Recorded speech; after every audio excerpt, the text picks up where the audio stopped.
What is up, ladies and gentlemen? Jake from Citizen JV, and today we're going to be talking about The Witcher 3's story when it comes to whether its expansions or its main game itself. Now, one thing I do want to put in here real quick as well. Bethesda, listen up here, because this is how you do a really good story with good writing and a good sense of direction. Yes, you heard me correctly. I am calling Bethesda out just a little bit here. And so the reason why I say this is because I actually recently did not finish the main game of The Witcher 3, but however, I did finish the expansion, the Hearts of Stone DLC for The Witcher 3. And I want to say one thing in particular.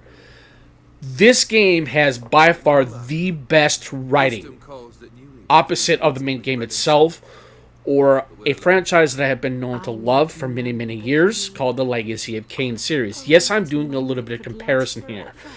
And the reason why I say that is because with the Legacy of Kain series, that series was like one of the best story-driven element of a game series I have ever played. Opposite of it, like playing as Kain in some of the games and Raziel in some of the games. But however, it had to do with the character progression. And that's where I'm saying, and that's where I'm leaning more towards into the DLC here for Hearts of Stone for Witcher 3, is because this game greatly shows of what writing should be. I mean, I'm not being a professional here of how to be able to do a certain good of writing or anything for that matter, but I guess playing a lot of single-player games that have really good story mechanics to them, and how those story mechanics are really going to be very much influential when it comes to the gaming community or when it comes to the gaming industry as well, because I do thoroughly believe the writing is always going to be one of the best things when it comes to a single-player game, much like The Witcher 3. And another thing, though, too, like the Uncharted games, I thought those games had a really good story arc with Nathan, Drake, and those games were absolutely phenomenal. I love the stories in all four of them. But however, I think when it came to those games, they were very more cinematic-like, much like Indiana Jones or that sort of thing. But it still had some good writing into it. But what makes a really good game to have really good writing per se, it has to do with the sense of direction. And like I said, I'm not a professional here. I'm just pointing this out because I feel like that Bethesda would be so much better if they would have better writing in their games, much like even Starfield, or much like Skyrim, or Morrowind, or Oblivion.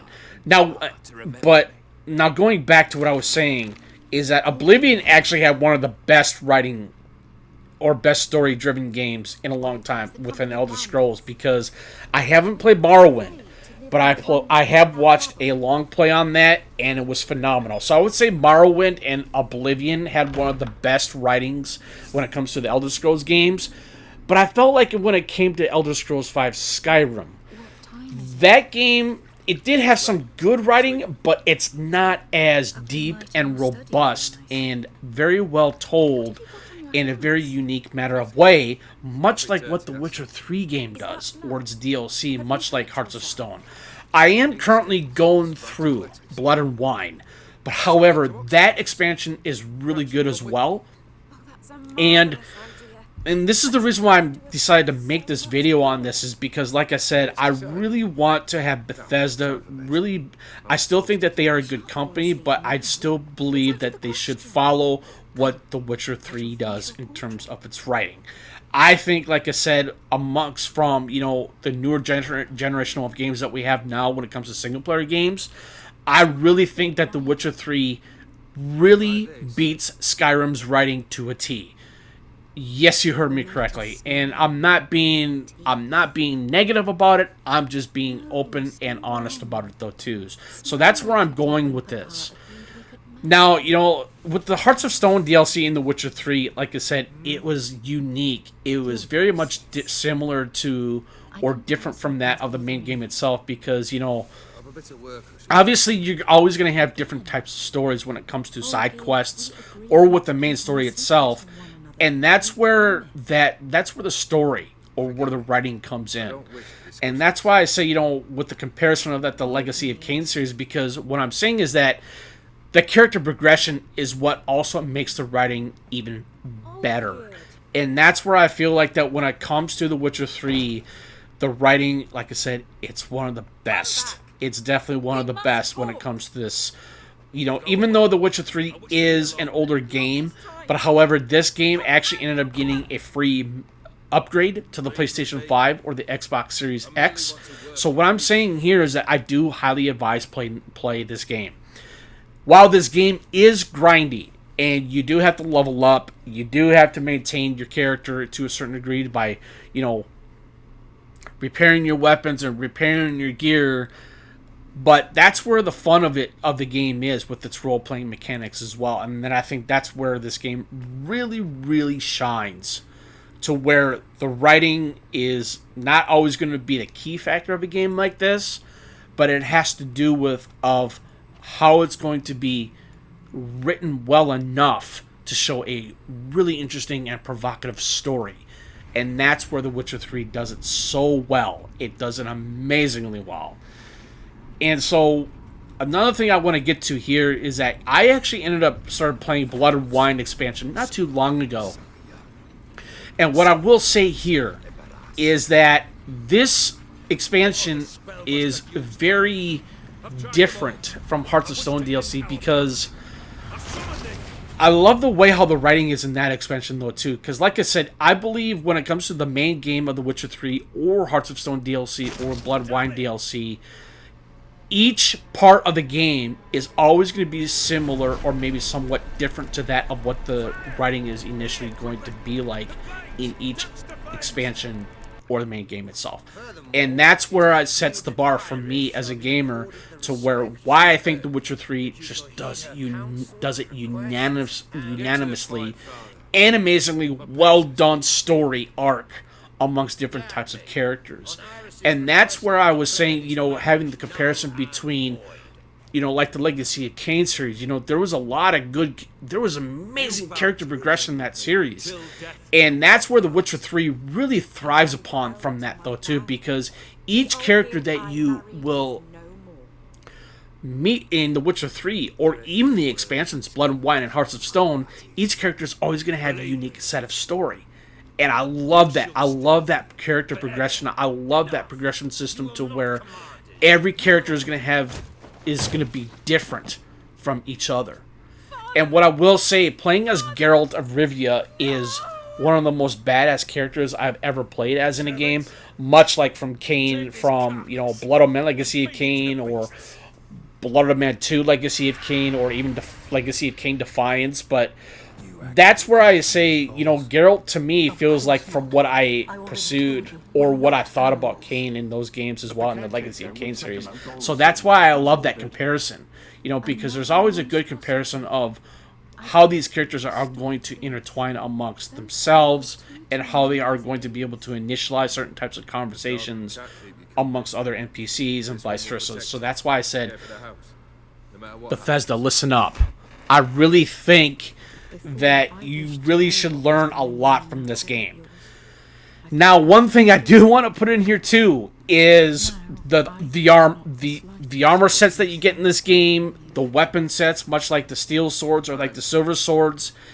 And I'm going to say this right now. If Bethesda is going to release Elder Scrolls 6, not anytime soon, but in the next few years, I'm sure, I'm going to tell you right now is that you really need to step it up when it comes to either crafting or when it comes to gear sets or weapon sets. I really think that when it comes to crafting systems, I think you should be able to craft your gear much like you can in Witcher 3, because in The Witcher 3, you really have to have certain set materials or resources in order to make like the Master Crafted Ursine gear, which is a bear set, of course.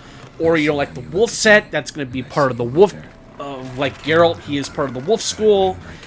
And that's where I'm saying it's like Bethesda, you guys really need to follow up what The Witcher 3 does when it comes to its crafting system, other than its gear. Now let's talk about the weapons here. I think the weapons really do a really unique job of what you can do with the weapons as well. You know, you have the steel swords, you have the silver swords.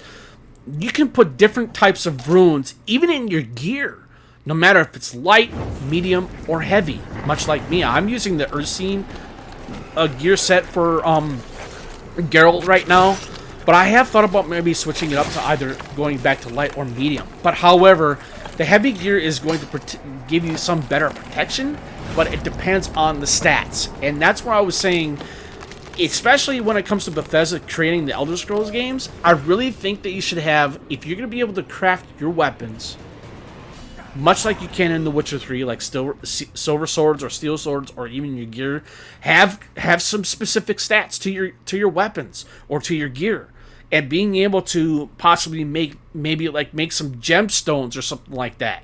And, you know, being able to give your gear or your weapons better stats or better perks to those stats, and being able to do much higher damage or type of quality of what you can do with that type of damage from your weapon specifically, to going up against specific types of enemies. I think that would be really amazing. I think I actually believe that would be a lot better when it comes to the next Elder Scrolls. But like I said, I'm not a professional here. I'm just pointing out, I'm just giving you my point across as to why I think that Bethesda really should somewhat borrow from what The Witcher 3 does in terms of its crafting system.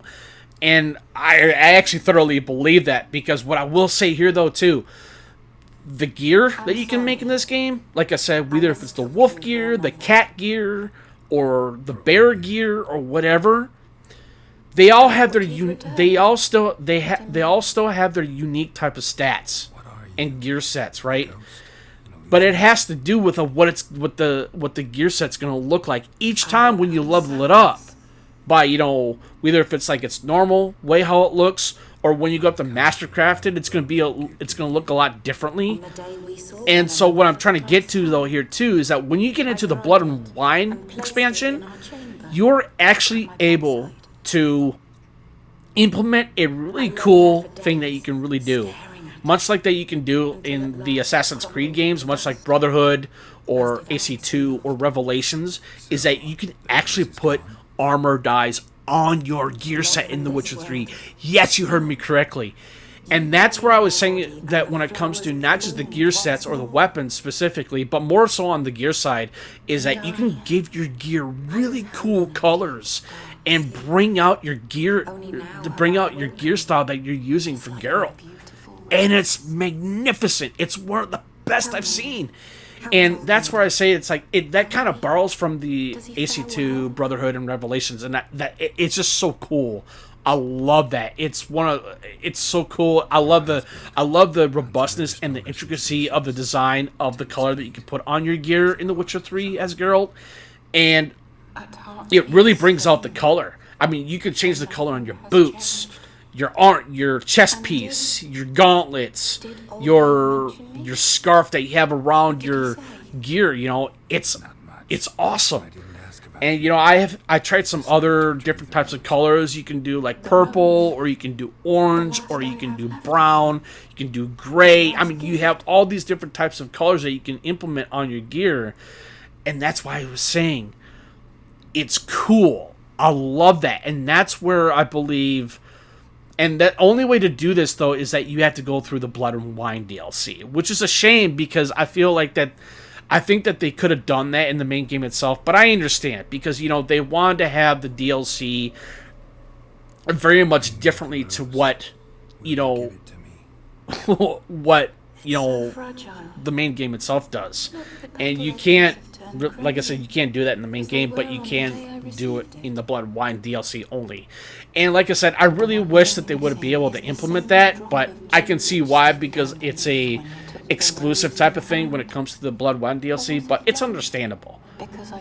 Now, what I want to say here towards the end of this video I do highly recommend playing this game. Like I said before, it's one of the best story-driven.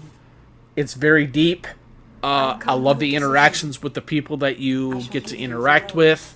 You know, it has to do with the story arc with Geralt. It has to do with what you really see in the world itself, and the whole entire world of Blood, even the Blood and Wine DLC. It's amazing. It's one of the most beautiful and lush environments I've ever seen in a video game.